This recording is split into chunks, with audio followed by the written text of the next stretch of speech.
Hi there, you're listening to Unnatural Selection, the show about newsy type stuff and things. My name is George.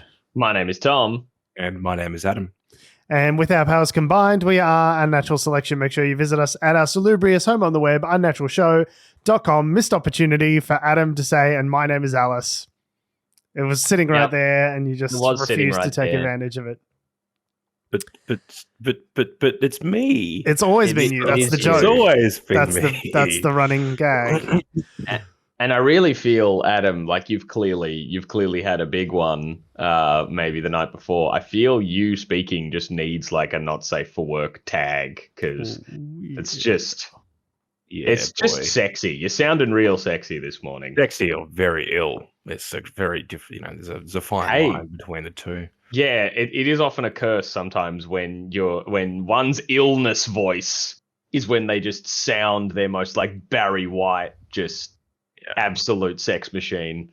I mean, if I tried to have sex right now, I'd probably turn into a sweaty mess and probably have a heart attack. But the thought is there. Some might say that I'm fully sick. The spirit is willing. Hang on, the body is lacking. Wait, the sound. Sorry, I assumed you had a big raging party last night, and that's why you sound like you just also have deep throat blender. We can hold two ideas in our minds at once. Right. One is that I did have a big night last night. Well, I had like 4 drinks. Yeah, but I also am unwell. Yeah. And I did these things at the same time, and now I sound fully sick. Yeah, totally. So you had a big night out, and then you just went on your full Ben Lee and caught the disease. Yes. Yeah, very good. That's Thank you. Niche joke for a song that just will not die. Fully sick like Ian Thorpe. Okay, we got them all out. So this is a news and politics podcast. Top story this week. All the nerds were cozied up this week on Tuesday night in their what's that blanket that you wear? The one that looks like a clan robe. A nudie. Snuggie. Oh, no, a snooty. An oodie. Like you. Wait. A blanket.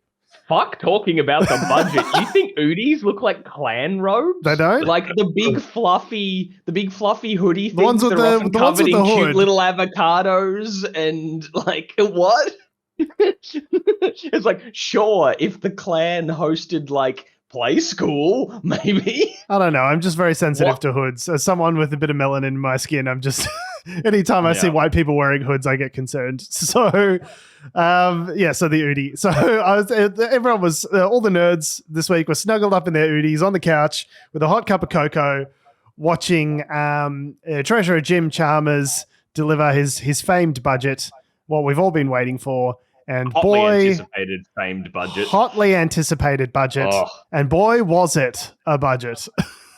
Yep. It did what it said on the tin. A man in a suit gave a really hyped up but overly boring speech about accounting. Mm-hmm. Like, that's just what the budget is every time. Did you see the countdown to the budget? It was a countdown. No, tell me. On like an official government website. Like, this wasn't like people, like, the whole website of has Anthony Green called the election and people are having fun. Sure. This was like on a government, one of the .gov.au websites. There was like, the budget will begin at approximately 7:30 p.m. on Tuesday, the whatever. And it's like, and that is in 13 hours and was counting down. It's got the 24. Yeah, I was just like, this is a countdown to like Jim Chalmers delivering the budget. They're not Beyonce tickets. You don't like what? Yeah, when does Tay-Tay go on sale? Yeah, who is that excited? I think me. before the event, I guess it was an event. Yes. I sent a message to the group and I said to you guys, get ready to get fucked by mediocre fiscal policy. And I think ultimately that's exactly what happened. Sure. That'd make a good Adam. You should upload the budget to Pornhub with that name. It's like, entire country gets fucked by mediocre fiscal policy. You should do that. It was. You're right, George. It was a budget. It was a budget. A budget was presented. Money is being allocated towards various goods and or services, depending on what they decide, but my God, was it disappointing. So, Tom, were you a budget winner or a budget loser shithead? How did you end up panning out in the end? See, I think I count as a winner because, like, you know, I guess I'm in one of the tax brackets that is fine. Like, yay, get a tax return. I'm not on welfare, so I'm not being shafted by those things, which I'm sure we'll get to in a minute. Oh, yes. But also, did you see the ABC listed the cost of living as a winner? Yeah. And I was like, okay. I find that winner calculation is so confusing. And they're like, it's very strange. We're going to give, an electricity rebate to a certain number of households, and like, you know, people on JobSeeker get an extra $2.86 a day. It's like, oh, great. They might be able to buy a head of iceberg lettuce with that. Congrats. Oh, great. Cost of living, it's a winner. We decided, the ABC decided, big tick, cost of living is a winner. But it's also like that to consider what, like, because they list as cost of living, winner. I'm like, okay, but are we treating the cost of living as an entity? And if it wins, wouldn't that mean the cost of living is higher? Because it's like, give me the money. Like, it's usually like who's getting like money allocated or not allocated to them is kind of what makes the winner and loser. Yes, it was Watto. It was Watto from Phantom Menace. Yeah, that's exactly the accent you were going. Only money, no credits, only money. Yeah. Take the girl. So yeah, the cost of living wins in that sense. But isn't that bad? If the cost of living is winning, that is not good. I think what they're trying to say is people are winning against the rising cost of living. Yeah, exactly. Oh, but of course, the explainer as to why cost of living was a winner was all like, so maybe this might happen. Like, some of the policy that we are doing might drive down inflation and increase wages, and then that might do a thing that's good. Possibly, maybe, we think, perhaps. Some economists think this. Other economists think it's fucked. Like, yeah, others think it's fucked. And history has often shown that this never works. But it might work. Winner. Like, winner. That was A+. It was ridiculous. But Tom, like, all of that stuff that's unimportant stuff. Okay, how the budget improves the lives of its citizens, unimportant. Nobody cares about that. What we do care about, back in black. I hit the sack. I got my surplus right here back. So what everyone cares about, and what nobody doesn't care about, is the fact that the government has announced the first surplus in 15 years. Yay. So that's all anyone cares. It's really just an excuse for bragging rights to stick the boot into the LNP government and say, Angus Taylor was busy this week saying over and over again ad nauseum, in unison with all members of the Liberal Party screaming from the Hill in Canberra, a drover's dog could have delivered this budget surplus. A drover's dog could have delivered this budget surplus. What is a drover's dog? Well, who knows? I don't know. Country Victoria, something. So I'm saying demographics, country Victoria. Drover's dog. Anyone could have done it.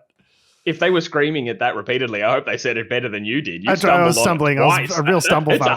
That's a hard thing to say. A drover's dog could have delivered the surplus. Say it 3 times fast. To which Jim Chalmers, admittedly, is very funny. Like, there's a lot of bones to pick with Jim Chalmers about this budget, but this was a very entertaining moment. He said, yeah, anyone but the Liberal Party. For the last 9 years. I was like, that's a good point. Yep. But you want to play petty bitch, you get a petty bitch in return. Yeah. So yes, they delivered a budget surplus that's largely to do with the strong labor market. So it's kind of like a catch-22. It's like you've got a strong labor market, lots more people are in employment. That means a lot more people are paying taxes, fewer people are needing the services of government. And in addition to that, about 20% of it is about commodity prices being unexpectedly high due to the Russia-Ukraine conflict. And so the net effect is... Yay, war! Profiteering off the war. Fantastic. Yay. The best way to achieve a budget surplus is on rivers of blood. Yep. So the budget position is temporarily pretty good, and they've announced they're forecasting a $4.2 billion budget surplus for this year. But it's set to decline over the next couple of years. But yes, it is the first in 15 years, and I'm sure that they were engineering this whole project in such a way as to make sure that by hook or by crook, Labor was known as the people who delivered a budget surplus, because they're trying to shake the image of the Liberals being the great economic managers of our time, even though I think that is a largely outdated kind of optic lens to look at the Liberal Party, especially considering the billions of dollars of unfunded spending they've introduced over the last 9 years, car parks that didn't need to be built, and all this.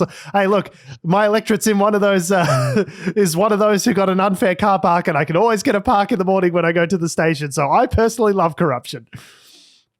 Anyway, book that. So we'll just isolate that. Can we have that on your tombstone? I personally love it. George Salvatore Tsipos, 1991 to 2025. Let's not get into the dates. So die mysteriously. Yeah. If you die in 2025 now that that's on record, there's going to be podcasts about like the timing, clairvoyance, what a prophecy. John Edwards. So it was, the budget has been described as cautious and timid. I think it's probably bad that the Labor Party has accrued so much political capital over the last year, and we're about to head into a period of economic turmoil by all projections for the next couple of years. So it seems like if you're going to do big things, now's the time to do big things, but it's all about treading lightly and not being a small target. And I keep wondering where they're like, sort of like, be a small target, don't announce any big policies, win the election. Budget number 1, be a small target, don't announce any big policies, stay out of the media spotlight. Budget 2, don't announce any new policies, be a small target, stay out of the spotlight. Budget 3, announce, maybe there's going to be some spending if you re-elect us next time round. And then the Liberal Party wins again. And it's just this is the cycle of Labor governments. It's just like trying not to peeve off the opposition when they're in power by making anything that might be described as a substantial change. It's all just tinkering around the edges. And then, time goes by and you've lost you've lost the mandate. You've lost the opportunity to actually do something substantial. It's the old Veep by way of Malcolm Turnbull. Continuity and change. You try to do both, and in essence, you don't really do a whole lot. There are some good things in the budget. Let's break some of those down. So there is a 15%. We shit over the terrible stuff. There is, and look, I like, there are things I like in the budget. It's not been like budgets previously where I've been tempted to, throw things at the television where they're just like doing overtly terrible things. So there were a few good things. So there's $3.5 billion to expand bulk billing incentives, which will help people get publicly funded healthcare, especially if they're in certain demographics, like they're particularly young or the elderly, things like that. There's a mental health has been a bit of a focus. So that's getting an additional $91.3 million to fund 500 additional psychology placements. The frontline healthcare workers are getting a 15% boost. That's something they've been fighting for a long time. I think it's sorely deserved, especially obviously in the wake of the pandemic. There's $1.5 billion for renewable energy zones and offshore wind. There's a $500 give back for electricity prices for people to help with deal with the cost of living. For particular households, I think it's going to affect about 5 million households in Australia, which suggests that it's going to be pretty thoroughly means tested. I think the suggestion was that it was going to be for households earning less than $120,000.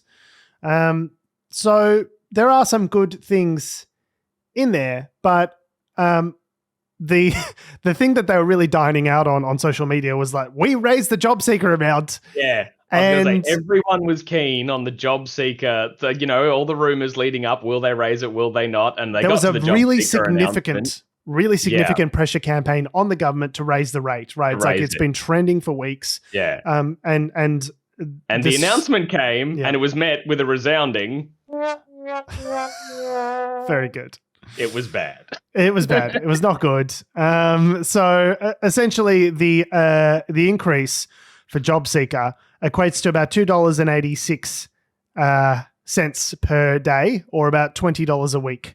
Yeah, $40 a fortnight. Given in Australia here, like the welfare payments or your job seeker, your New Start, whatever, paid fortnightly. Yeah, it's an extra $40 or $2.86 a day, which it's not that substantial. No, not really. I mean, it's technically an increase. Hang on, there's an extra $15 in rent assistance as well. So, don't say that we're miserly. If you qualify for rent assistance. So not everyone on job seeker qualifies for rent assistance, and not everyone on rent assistance is also getting job seeker. So you can't really combine those two things together. But yeah, it is so, not only is just to go, hey, we think an extra just shy of $3 a day. Yep, that fixed it. We've done it. We fixed poverty. You're all going to get into jobs now. That's what was holding you back, not being able to get an iceberg lettuce or a couple of 7-Eleven coffees. That is what held us back. What? If have you got a clip before I go on a rant? No, well, not a clip, just more of a, for those watching on the video, this great graph from Greg Jericho, which sort of talks about how the increase, the $20 per week increase, yes, it does tick up the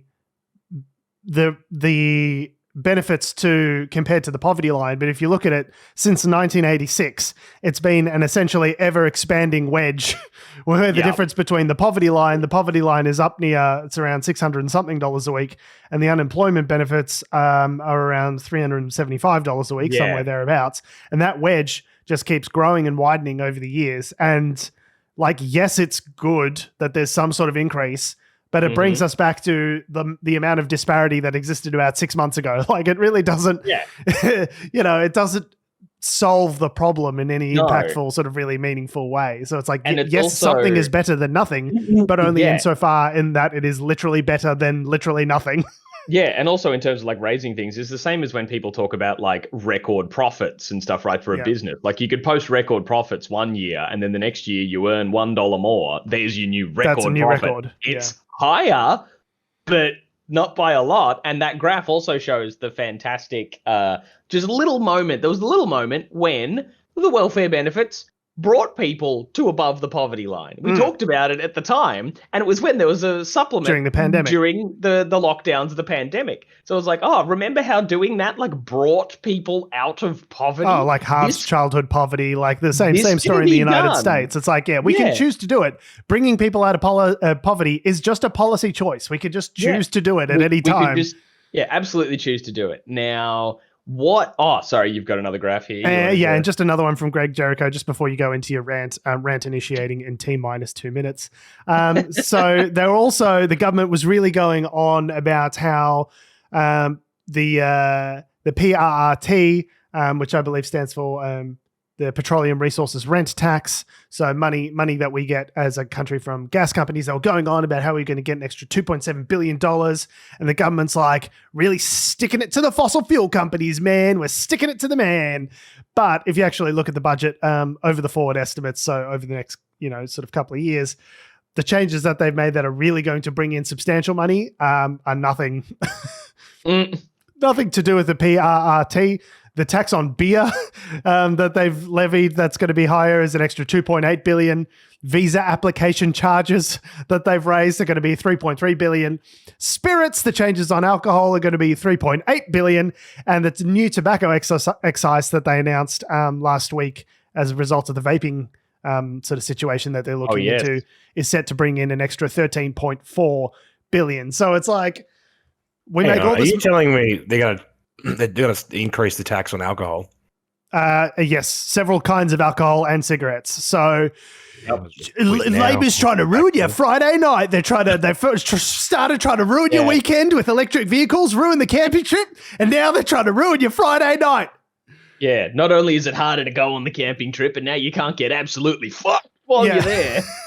How are you going to wake up shit-faced and drive a camper van full of 6 kids out to the bush if alcohol costs an extra $3.8 billion worth of tax revenue? Incredible. Sad face. Yeah. So I just think on the thing of the raise of job seeker, I think it's just frankly ridiculous on so many levels. I think it's insulting. For the fact, it's just so insulting. One, for what we just sort of already mentioned of like, oh yeah, that solved it. It was $3 was what was holding people back. My rent's gone up $100 a week, but it's all right. I've got an extra $40 a fortnight. Yeah. So all that sort of stuff. And never mind that people are also worried that now that there's an increase to the rent assistance things, that landlords will just see that and be like, cool, I can just raise the rent a little bit as well. You can afford it. You've been affording it so far. Not, but whatever. But the thing that I think is just so bananas, because when people have been arguing about like, so what amount should welfare be? Like, give me a number. And I'm like, someone did. The government commissioned like this research group or like the government's own report. External committee to go look at the welfare system. How much should it be raised by? And they came back by saying it should be up to about 90% of the age pension, which I don't have the exact number in front of me here, but I ran some numbers the other day to be like, okay, if they did follow the advice that they commissioned, how much per day compared to the $285 should it have been raised by? It should have been raised by $12.95 a day. Per day. Basically a whole $10 a day more than they have. Yeah, it would need to be a 4 times larger increase. Yeah, something just bananas like that. So I just think to look at it just reflects so insanely poorly on them to be like, you commissioned this advice, you were given that advice, and you're like, no. Like a quarter of that. A quarter of that. So they could you're say, telling us it has to be up here so as people don't suffer? Okay, a quarter of that is just so they could say bad moneying. I don't know. I'm an idiot, but that just looks like bad policying. No? No, well, I mean, I agree, but I'm a hopeless partisan. Adam, what do you think? I think hopeless partisans. I think the hope that you guys had is misplaced, but I think ultimately your mistake was to think that there was a chance. Yes. Yeah. Yeah. I mean, the thing is, like, the big thing they're getting raked over the coals for at the moment is inflation. Yeah. They don't want to do anything. If they do anything that's seen as like, well, full stop. But if they do anything that the opposition might be able to get a hold of and go, well, you did this and therefore inflation's going to, not to mention like half of these things, we're not sure how the Reserve Bank's going to react to some of this. You would argue that given that some of these things that they've done, while they're measly sort of, coupons towards, just quick political wins. Just an IOU from Labor and then a smiley face, a smiley wink face. While they're not exactly, revolutionary, the worry is that the Reserve Bank may look at them and go, well, it's going to contribute to inflation, and then things will go back up, and then it will go back to the government, and that will hurt them in the polls. Why is it that when the Liberals, spend $12 billion on, the Lamingtons, right, the low and middle income tax offsets, which they then sunsetted, and then criticize the Labor government for not bringing back to help with people's cost of living crisis, even though they were the ones that put the sunset clause in there that made them end? But anyway, like when they spend $12 billion on that, not inflationary. When they spend a bunch of bullshit money on CCTV cameras in particular districts that benefit them, when they spend money on sports rorts, when they spend money on fucking, like whenever the Liberals spend funny money on all of this bullshit, everyone's like, that's fine, the inflation at that point wasn't increasing. So the point is now it is increasing. Okay, but you don't think that the spending actions from 12 months ago have contributed to the current inflation? But the dialogue in the public sphere doesn't grasp that. But that's what I mean.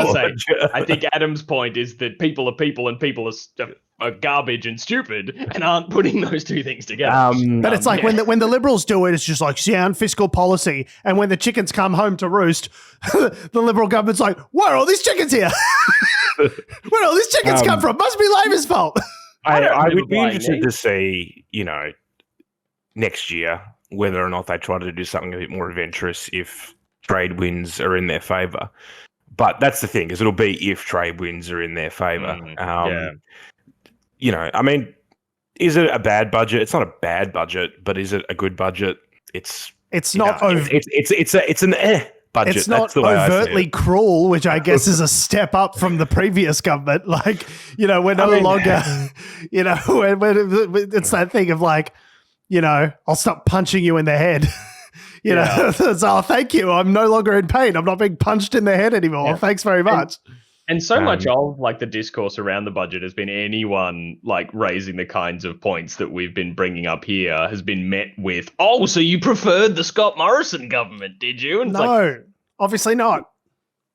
Dude. But these are legitimate criticisms. Like, that just stops the discussion dead. The increase of $2.86 a day is not enough to deal with the problems that we are facing. And then for Claire O'Neill to turn around and, put up a big logo, a big image up on her Twitter that says, breaking, we're increasing job seeker payments. And then a big Labor logo, all in red.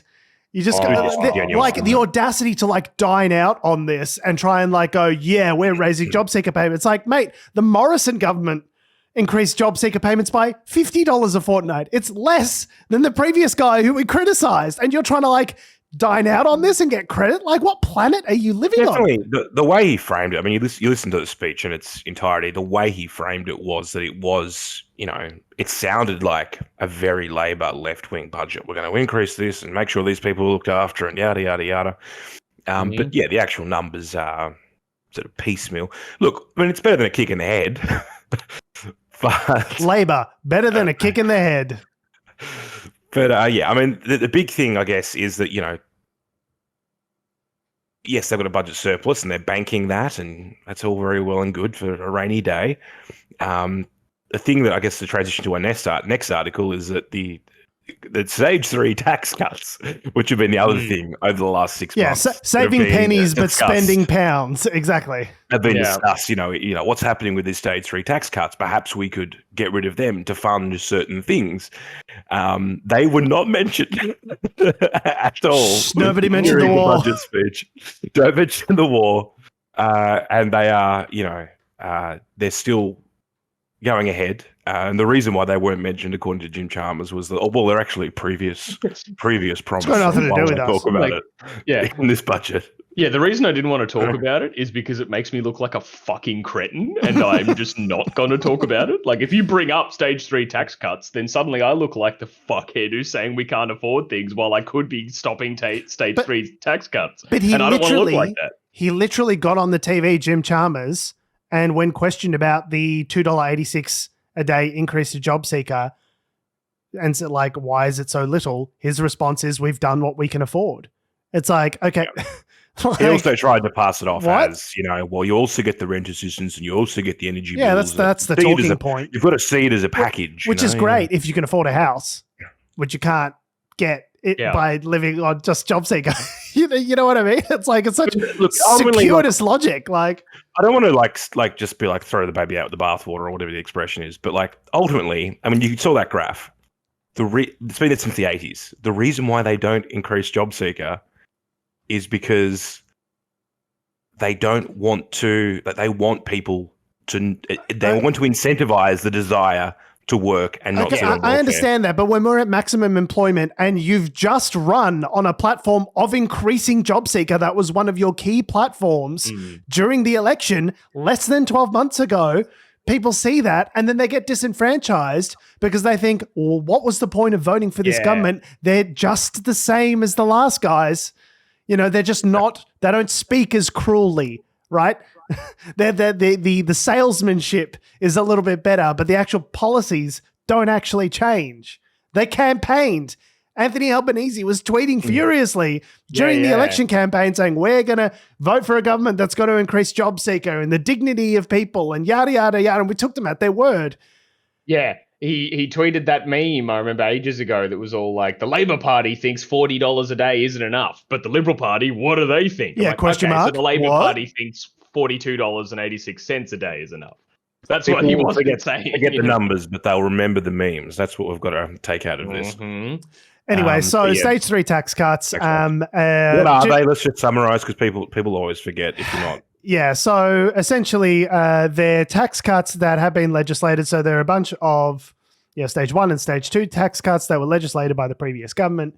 to essentially give back a bunch of money to corporations and to individuals working in the economy to, I guess, stimulate growth, which is kind of the opposite of what you want to do when you've got an inflation crisis. But anyway, they were legislated and they're still slated to go have ahead. An inflation crisis at that point. Okay, sure. but like one could argue that by giving a bunch of money away. Anyway, we're not going to argue about it now. So there are stage 3 is still yet to come. So I believe the low and middle income tax offset was part of that at some stage. That's expiring. A lot of the measures that were helping low and middle income earners are expiring, but the measures that are affecting the high income earners are permanent. So what's going to happen is that if you're earning $200,000 a year, you're set to score a $9,000 tax cut next year. But, it goes all the way down to 37% marginal tax rate. Exactly right. So that bracket is going to be completely gone.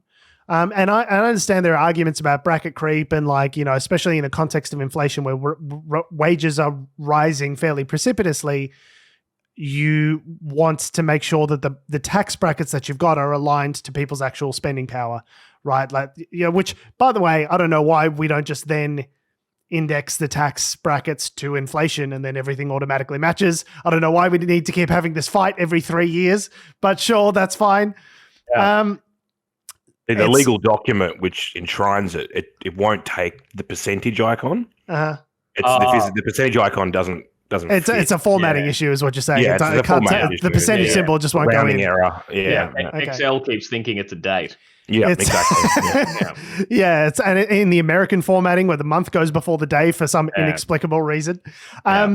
So the thing with bracket creep is that it's the dirty little secret from governments is bracket creep is kind of on purpose because they could do exactly what I just said, which is legislate that it indexes to inflation, matches the inflation rate, and everything just keeps chugging along at the current percentages, the current allocations in perpetuity, right? But they don't want that because it's kind of a sneaky way of raising money. If people pay a higher percentage of tax once they hit $90,000, and now $90,000 is easier to hit this year than it was last year, than it was the year before because of rising inflation and rising wages to accompany inflation, then the government gets to bank more cash. So it's a very sneaky way that governments over time try and sort of squirrel away more money in the budget. That's why the budget surpluses 10 years out always look fucking fantastic. It's because it's counting on banking all this money that in all likelihood they're probably not actually going to bank because they're probably going to... Graphs look better if they go up. Better if they go up and to the right. Having worked in tech, I can confirm that. So you want the graph up and to the right, ideally. I don't care about the product. I just want this line to be in that direction. Why is the line not in the green? We are in the business of lines. You idiots! Line. This is an amber line. It needs to be a green line. And that's how you become a chief financial officer. So high income workers earning $200,000 a year or above are set to reap the biggest rewards from these stage 3 tax cuts. $9,000. It does extend all the way down to $45,000, but in a truly regressive tax cut format, it is the people who earn the least that get the least benefit from the tax cuts. So that I guess with percentages, the more of the pie if the pie is $200,000, then your percentage of the pie is more in real dollar terms. Yes, exactly. So what it means is it's billions of dollars that the government is going to be pouring in to the stage 3 tax cuts that the previous government legislated, and they have no plans to repeal it. So when we're talking about tinkering about, there's an extra $2.7 billion in, resources tax, which is really just forward spending forward tax that's been brought forward. We're just getting the same amount of tax earlier. It's not actually more tax if you look at the detail from what I understand. We're talking about $2.7 billion there, but the stage 3 tax cuts, this big gaping hole, this craterous wound in the side of the forward estimates is going to cost around $69 billion. Nice. Over the forward estimates. It was less than that, but they've recently revised. That's got to be why they're not repealing it. You can't repeal a number like that. 69. Yeah, 69 billion. No, I'm back on board. No, stage 3 tax cuts all the way, just for the gag. So I mean, it is robbing Peter to save, to pay Paul. I mean, if you get a couple $1 billion here and there to then give $69 billion back to people who don't particularly need it, that seems like Does that not just contribute to inflation as well? If you're giving the money we give to rich people isn't inflationary, don't you know that? Shut up, Adam. Is it not because they hoard it like a dragon on their gold? No, of course it's inflationary. Of course it is. Yeah, no, it is. Okay, I'm an idiot, so I don't know. It all goes back into stocks, back into the share market. Yeah, so it's money that just goes back into the system. It's good economic policy. Yeah. So there are some arguments. If you want to read the Lords of Easy Money, there's a sort of section on this where it talks about price inflation. So there's price inflation, CPI, right? Yeah. Which is like the inflation we see out in the economy. An iceberg lettuce now costs your firstborn child. And then there's asset price inflation, which is basically what we've been seeing for the last 20 years. So it's like they've pumped all this easy money into the system with low interest rates, and they've gone, oh, where's the inflation? There is no inflation. Well, the inflation is happening. It's just with house prices. It's just with the stock market. It's just with any other kinds of speculative assets like cryptocurrency. It's like it's not showing up in how much you pay for your Mars bar down at the supermarket, but it is showing up in other areas. The money is going in. It's just not necessarily going in where you would expect. So I think giving rich people a bunch of money, yes, will still be pretty inflationary, but it makes the line, like we said, the graph go up and to the right. And so everyone feels rich. Yep. Yeah. CFO's happy. Up. Let's knock off early, crack out those beers at 3 p.m. Exactly. So it's and obviously you do all of that, and that's going to be at the expense of the opportunity cost that you have to do other things that might actually help real people in the economy from, stopping them from being homeless and in a state of privation and not getting the medical care that they need and all that sort of stuff, which I would argue is maybe the primary objective of the government is to make sure that the society functions so we don't fall into a Mad Max-esque dystopian hellscape where we're begging from water from the big fat man up in the tower. Ideally, that's a situation we don't want to be in. Yeah, from death metal Darth Vader and his harem of slaves. Peter Dutton. That was a good movie. So... So speaking of Peter Dutton, he had his response to the budget this week where he basically said, nah, it's all bullshit. And everyone said, okay, what would you do differently, Peter? What is it of all these budget measures that you're not going to support? And he goes, oh, yeah, nah, it's all... we'll probably support most of that, hey? Like, it's all cruel and evil, and I'm all about that. But but Labor said it, so it's bad. But they did have one big idea for the budget, okay, which the Treasurer, Jim Chalmers, said they might consider, which was which is not a budget measure, but it was to allow people to work for more time before their job seeker benefits would start to decrease. So currently there's a system where it sort of scales up. The more you work, the less you earn in job seeker. And the idea is to, I guess, sort of taper you off government assistance as you start earning more and encourage people into work for those who can work. Which makes sense as a policy, but often from my experience on like any of the Centrelink sort of system 10, 15 years ago, it was usually pretty brutal with like wait. I'm getting to like livable with my work and what you're giving me, but now you're giving me less? Like, so now, man. So basically what the Liberals are suggesting is maybe that scaling be a little bit more generous, that people can work an increased number of hours before that threshold starts to kick in and they start losing job seekers. Also, like if you're which is perfectly reasonable, rate, like you may have a week where you've done stock take and you've worked an extra 12 hours in that week or something, and it's just a one-off. Like that would be a good thing. I think that would be good, but again, not a budget measure.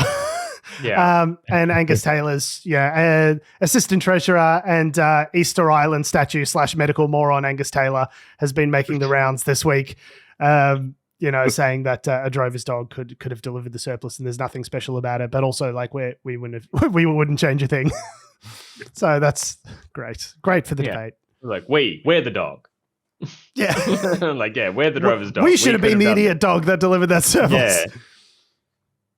There's another article here with more graphs. I don't know what we've just been talking about graphs. Have we covered this, or is there more? Yeah, no, I mean, we'll link it for people wanting to see some more information. But there's a great article by Greg Jericho in The Guardian, which does go through some of the numbers and break it down in a lot more detail. I really appreciate this kind of reporting because it's a lot more detailed than the budget winners and loser idiots kind of reporting that you tend to see elsewhere, and sort of shows, information about the poverty line and, economic parameters and, sort of economic projections and how all of this sort of stuff comes together. So I thought this was really good reporting. And it's what we've based a lot of this conversation on. So if anything's wrong with it, blame Greg Jericho. No, that's us. Excellent article. It'll be linked in the show notes. So check him out. Smart guy. Speaking of smart guys, Donald Trump. The smartest of guys. The purest, the most stable genius. Many have said so.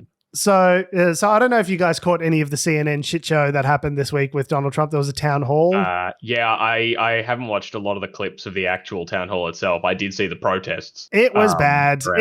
Yeah, so I imagine it was bad. CNN loudly hopped on its soapbox and said, boy, have we learned no lessons at all from the last 6 years, and decided to host a live-to-air town hall with Donald Trump where he repeated vicious lies about E Jean Carroll, who we're about to talk about, as well as said a bunch of nasty, reprehensible, untrue things in the style of Donald Trump. Found liable? Just after he was found liable for sexually abusing writer and TV personality E Jean Carroll. Let's give him a soapbox. He may have just been convicted of liability to sexually harass, of sexual abuse, but he's still running for president, so we got to talk to him. Oh, and the way the crowd, he was like making fun of E Jean Carroll, and the crowd were like laughing at it. It actually made me sick to my stomach. Like, it was actually the most disgusting thing I've ever seen in politics. Yeah, I couldn't watch the whole thing. I just saw some clips. I was just like, these are not funny things that you guys like. Who is this crowd? What is this? Is this like Friday night at Ha-Ha's? Who are these people that are laughing? This is not even. What are you guys drunk that you find this funny? What is happening? Like, anyway, so camera with guns being like, laugh. Yeah. It's just the Smith & Wesson poking in the back smile. Everybody's happy. An applause sign, like, comes up with the applause laughter sign for the audience, but underneath there's all else also. Yeah. So Donald Trump was sued by writer E Jean Carroll over an alleged sexual assault back in the mid-90s somewhere where in a department store. It was the department store. So she alleges that they ran into each other at Bergdorf Goodman department store, which is like a very fancy, sort of, Manhattan department store, and that he asked her to help him find a gift for a woman, and it was lingerie, and she was thinking, oh, this is great, I'm gonna have a great story about making Donald Trump try on some lingerie. And so she went with him to the changing rooms, and then she alleges that he sexually assaulted her. Well, she alleges that he raped her. That was what she was suing him for. Definitely sexual assault, and there was also an allegation of rape, so that he, not to get too into the details here, but that he tried to, and that she sort of fought him off. So in any case, it's a civil trial, so it's not a criminal trial, and it is based on this funny law in New York that E Jean Carroll was kind of responsible for promoting and lobbying for, which basically said in New York, in the New York state, they're going to open up like a 1-year indemnity window that nullifies the statute of limitations and all this sort of stuff. So she alleges it happens in the mid-90s. Statute of limitations has otherwise passed. They've advocated a law that says 1 year, indemnity, turn in your sexual assaulters and you will not be, you'll be able to have your day in court, like a gun amnesty, but for shitheads. And so she did. So at 12:01 that morning after that law was passed, she filed this lawsuit against Donald Trump, and that's how it's been able to be in court. Now, the jury has said, based on the preponderance of the evidence, so it's a different standard to a criminal court. Criminal court is beyond a reasonable doubt, whereas the civil court is more likely than not. Balance of probabilities. And so they found that Donald Trump was liable for sexual assault, but not for rape. And they awarded Ms. Carroll $5 million US in compensatory and punitive damages.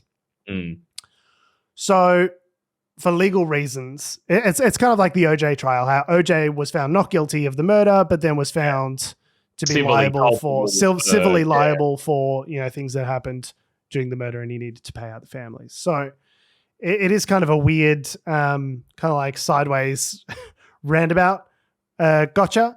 But I'm personally glad that it seems that Donald Trump has spent the first 7 decades of his life in the sort of fuck around phase, and it seems like now, as he is about to enter his 80s, that he's entering the find out phase, which I'm personally happy about. So finding out. Of course, they've immediately appealed it, because as long as it's being appealed, he doesn't have to pay it.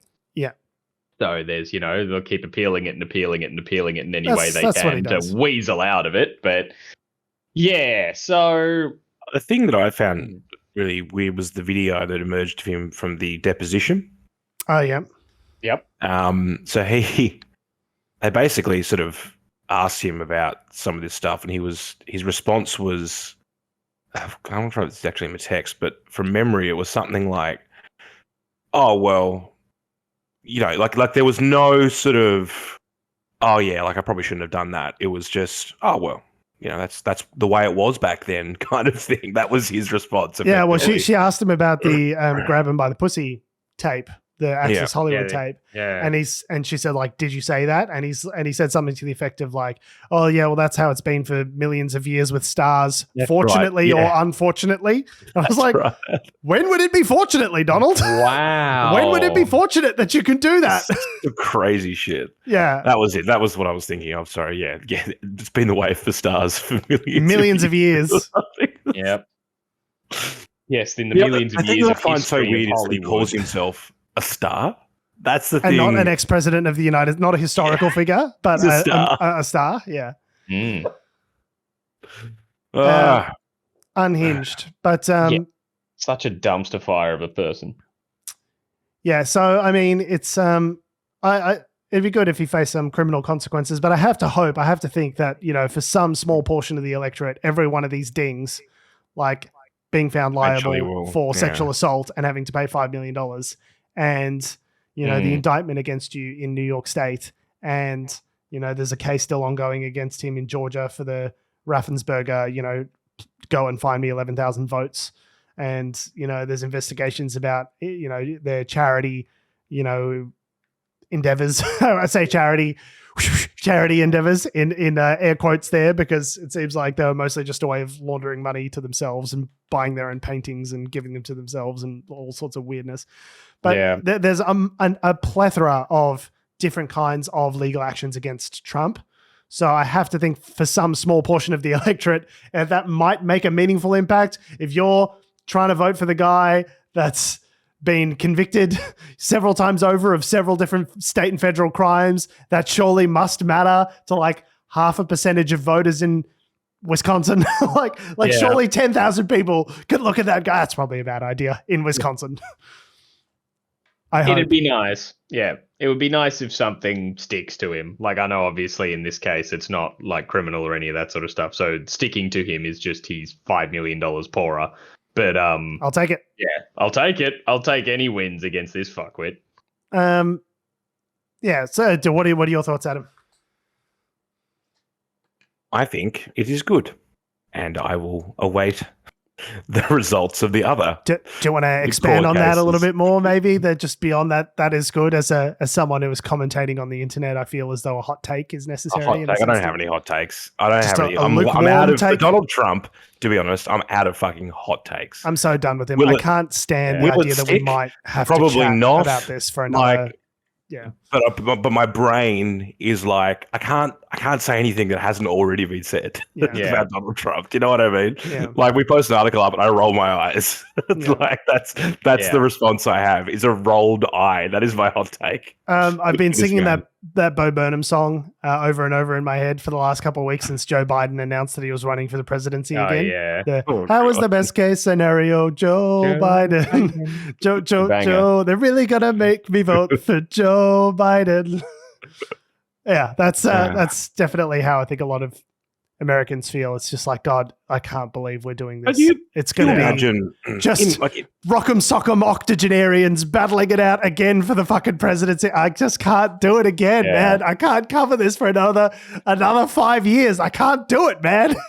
That is interesting because I would have thought that they would have tried to pigeonhole the VP and what's her name again? Kamala Harris.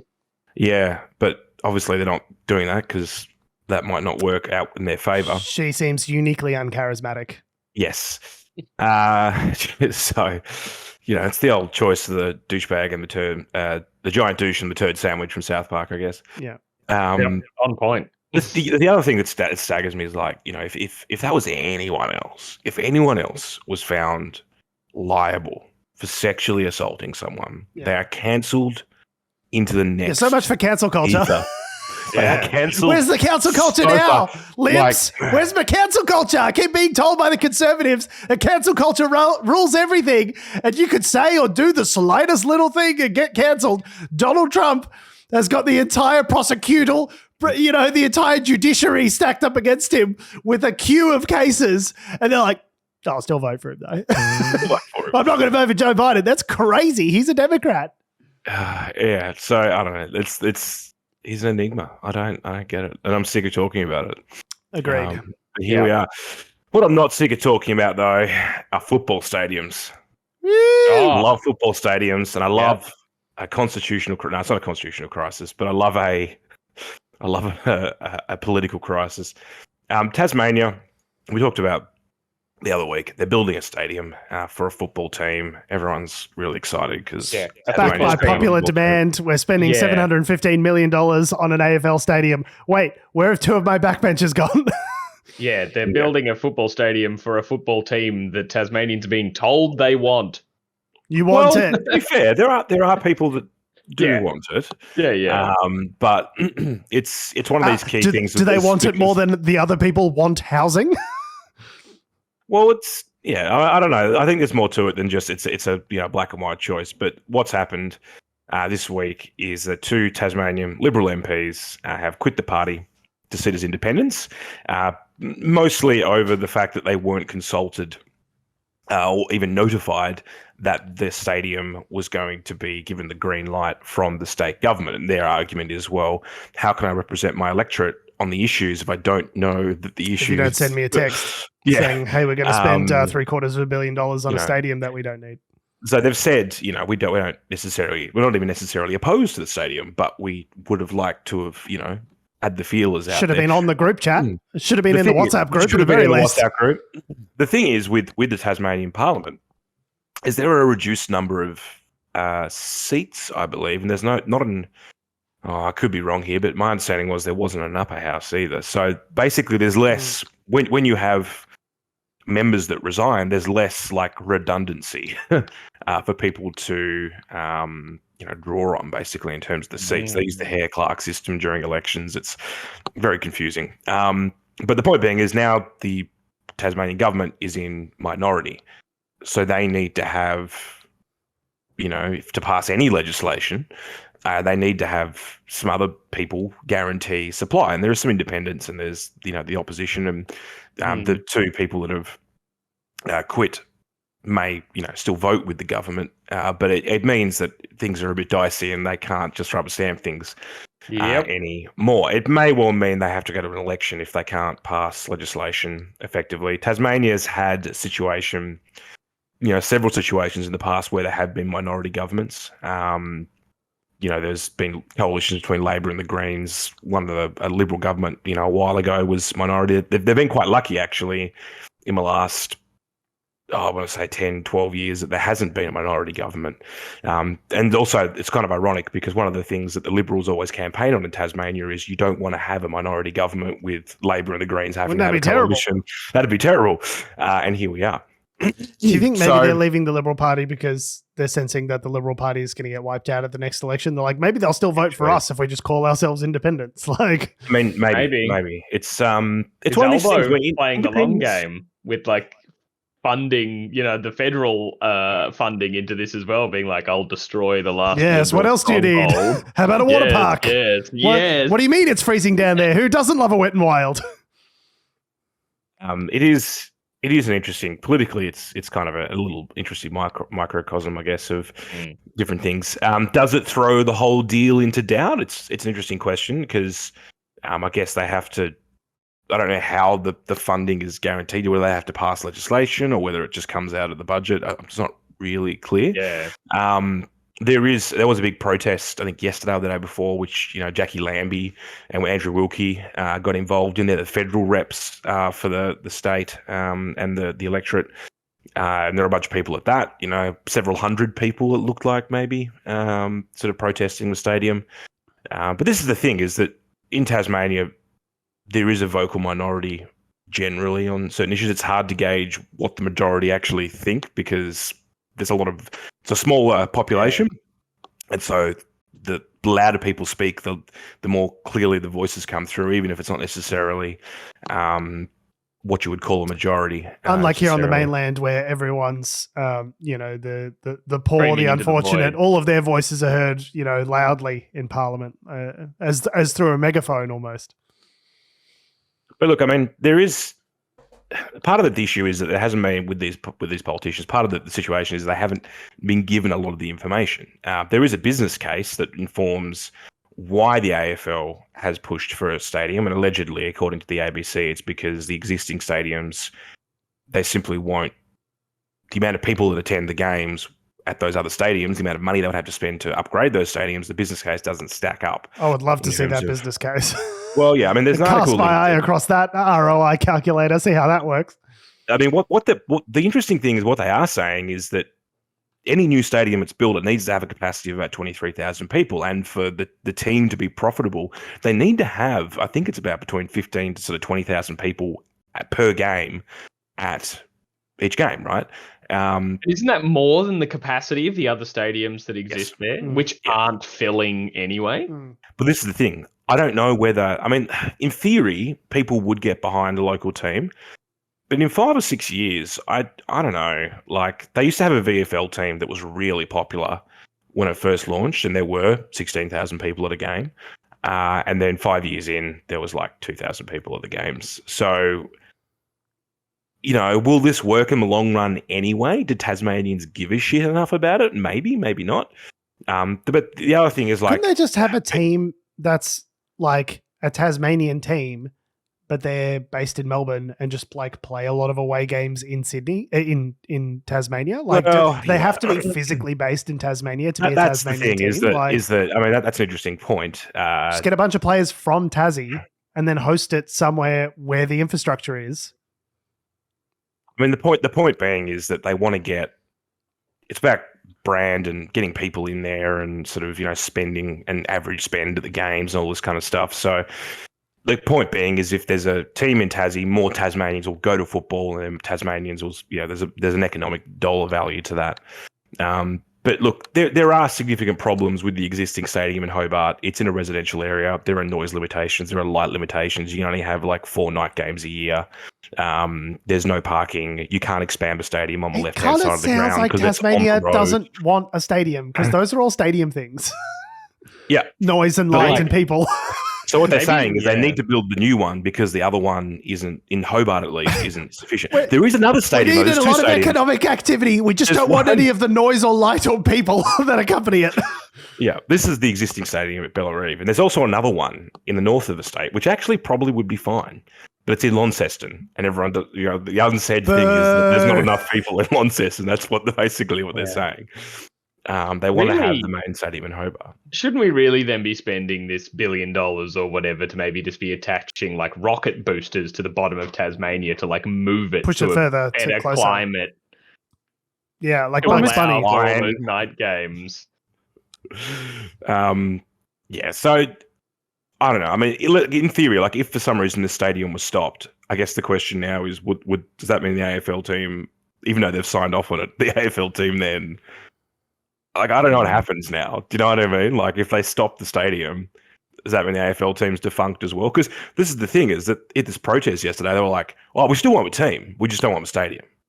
Just give us the team. But, like, again, no one's really clear on the numbers as to how any of this is going to work because none of it's been made. It almost seems like it's a really dumb, bad idea. That doesn't make any financial sense. There's a lot of like emotional heart at the centerpiece of this whole thing of like Tasmanians just want to have their own team. I'm just picturing like a lot of Tassie William Wallaces being like, you know, give us our team, but also our freedom. That's kind of it, to be honest. Yeah. Give us the team. Don't worry about the money. Just give it to us is kind of, I think, the sort of the attitude. But I mean, there's different spots. You can see in the picture in the article, like you look further up the hill, and there are other positions where there are other grounds further up the hill on the right hand side of this picture in the article. So there are other positions that were identified by the supposed business case, but they wanted it as close to the city as possible to be the most accessible. But despite the fact there's no public transport or parking in any of these spots. Yeah. But anyway. So know. It just what it strikes me as this artist sort of rendering of what they're hoping or what they're thinking it's going to look like. It just kind of reminds me of those like ludicrous Qatari or like Saudi Arabian, like we're going to build a city that's a line in the desert. It's like that doesn't belong there. Like, you know, you're looking at this gargantuan stadium and then like a small city surrounding it. You're just like, this doesn't make any sense. Yeah, maybe don't do that. Yeah, anyway. There's a lot of detail that hasn't been fleshed out on really any, you know, as how any of this will work. So, and I think that's a really good opportunity for us to put $700 million worth of taxpayer funds into it. I think ideas that haven't really fully been fleshed out, those are the ones you really want to get behind with hundreds of millions of dollars of taxpayer funds. Meanwhile, if you are applying for a grant for the government, as my wife does on a regular basis to assist with ovarian cancer, then everything's got to be like fully costed and adjusted. And then you got to do an acquittal afterwards to say what we did with the money after we got it. And here's exactly all the things it went to. Those are thoroughly costed and assessed, you know, competitively against other bids from other providers as to who can get the best dollar value for money. But when it comes to a stadium, Lorba. Hey, go for it. Hey, old Anthony's going to look after you, kid. Hey, kid, what do you want, a stadium? You're a good kid, Christopher. Hey, Christopher, here's $240 million. Uncle Anthony's got you. Don't worry about it. That was a good Tony Soprano. Yeah, forget about it. Hey, forget about it. Speaking of forget about it, Moira Deeming. Speaking of forgetting about it, I'm glad to say that Moira Deeming has been expelled from the Victorian Liberal Party room after she threatened to sue the leader, John Pesutto. So we can all look forward to forgetting her in the upcoming months and never thinking about her again. So she's been accused by her colleagues of bringing discredit to the party. There was a 2-hour party room meeting on Friday morning, and the Liberal MPs voted 19-11, which is not 30-0 like I was hoping or assuming it would be. And so they've expelled her from the Liberal Party. But obviously, they can't kick her out of Parliament, I guess. So she's going to serve the remaining 3.5 years of her term on the crossbench of the upper house of the Victorian Parliament. Yeah, still a member of the broader Liberal Party, though. Whatever that means. Yeah. I think I'm still a card-carrying member of the party or whatever. But, right, I see what you're saying. Yeah, so we'll still see her at the meetings, but no one's going to talk to her. Well, or she's going to make our lives hell in revenge. So she had previously been suspended, and then she retorted by accusing John Pesutto of bullying last week in a desperate attempt to try and to hang on to her position. I think for people who've forgotten, the reason a lot of this all came about was because Moira Deeming she spoke at that rally in front of Parliament a couple months ago that was hosted by that British British Posey personality, Posey Parker. No, Posey Parker's an actor. I don't know. Posey Parker's a lovely actor from Best in Show. Please don't associate the two. Or is it Parker Posey? Which way round is it? Parker Posey is the actress. I'm confused. That's what's bad. I always fuck it up. Anyway, but that person had come and was hosting like pro women, but it's really anti-trans. Yeah, trans exclusionary radical feminists. Event, and Moira Deeming spoke at it, but that event was also gate crashed by Nazis, as we talked about at the time. And so you're up there speaking with Nazis. Yay! That's what brought this about. Posey Parker. Posey Parker was the woman who made the speech. Yes, right. Parker Posey is the actress. Is the Best actor? in Show. Yeah. Okay, great, perfect. I'm glad we got to the bottom of that. So you hosted your event with some Nazis. Well, it is interesting though that the Liberal Party of Victoria only really started to get their ass into gear and start the process of getting her out after she threatened to sue the leader of said party. It's like second time, isn't it, that they tried to eject her? The first time. Pesutto said "Oh no, we're kicking her out." I think what she did was unacceptable. And we're having a party meeting. We're having a party meeting, and we're gonna vote to kick her out because it's unacceptable. And then that meeting came by, and she wasn't kicked out, and they were like, "Oh, she, we spoke to her, and she's been a very naughty girl. She understands the gravity of the thing, but no, we're not going to kick her out." It's like, oh wow, way to about face on your show of strength as a new leader. Nope. Okay. We look at that hangdog expression. She's learned her lesson. Look at that puffy face. Yeah. I think the way to really get people to respect your decision-making authority as the leader of a political party in Victoria is to instantly capitulate when faced with any kind of minor obstacles in your path. I think people really respect the spinelessness. Yeah, and they're definitely doing well in the polls. So great. Keep it up, John. Keep it up, buddy. 1,000 years of Daniel Andrews. Maybe they were right. That 1,000 years of darkness will reign with Dan Andrews. Yeah, if the Vic Liberals could continue fucking up, that would be great. That'd be swell. It is kind of annoying though, because there isn't really an effective opposition at this stage, and there hasn't been for 10 years. No, there hasn't. But at some point, I like Daniel Andrews, but you still need to hold account to power. Do you know what I mean? And that's what I've always said on the show is you need to have a strong two-party system for this exact reason, because otherwise if you have a party that isn't being properly challenged and held to account by the other side, then that breeds corruption and contempt and potentially acting in a way that's potentially autocratic. Which we are seeing a lot of accusations of coming sort of out of the Vic Labor government and all that sort of stuff, right? There's all these commissions into maybe there was corruption here or there or who knew what. So it's more stories like that might come out. But you need to have an opposition that can drive that and that can present a credible alternative in a voting cycle. Otherwise, that sort of behavior is just allowed to continue. As long as they can just fucking finish these tunnels that they're bloody building and the level crossings, just get that fucking done. Get the level crossings done, man. I'm sick of taking buses replacing trains. It's really bugging me out, man. West 8 Freeway being divided into two. Let's just get that done and then fuck it. We'll take him to court. I don't care.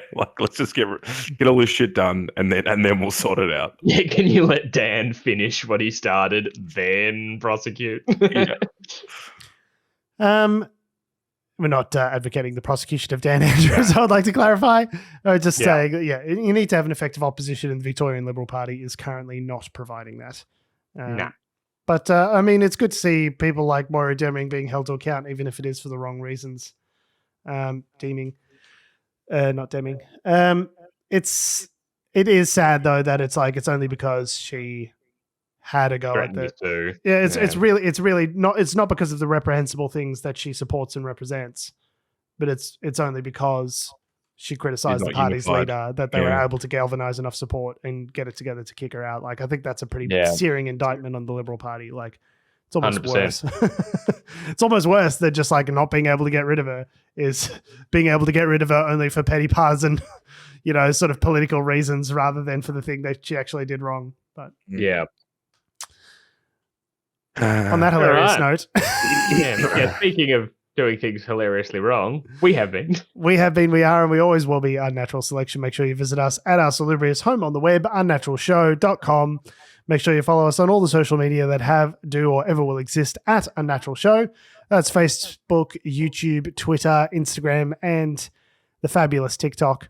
Make sure you follow me on Instagram and Twitter at George Tsipos. You can follow me on Twitter at Tom D. Heath. And you can follow me down to the Victorian Liberal Party where I'll be instituting a review into their inept leadership. I thought you were going to say follow me down to the steps of Parliament where there was another neo-Nazi rally yesterday, which kind of slipped by under the radar. That's what a fun little... was that. Yep. All right, at least the police herded them on this time rather than just held the protesters at bay while they just saluted left, right, and centre. They did a bit of a mix this time of like some cops were like, all right, come on, get out of here, while the others were like, let's stop anyone getting killed.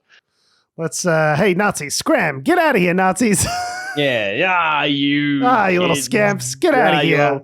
Scamps, put your arm down. Nah, you can leave it up. He's so cute. Look at him. Look at him. Look at his little Such hand raised up there. Yeah, who's the master race? Who's your master race? Let's got to isolate that clip. Thanks for listening, guys. I love you. We'll see you next week.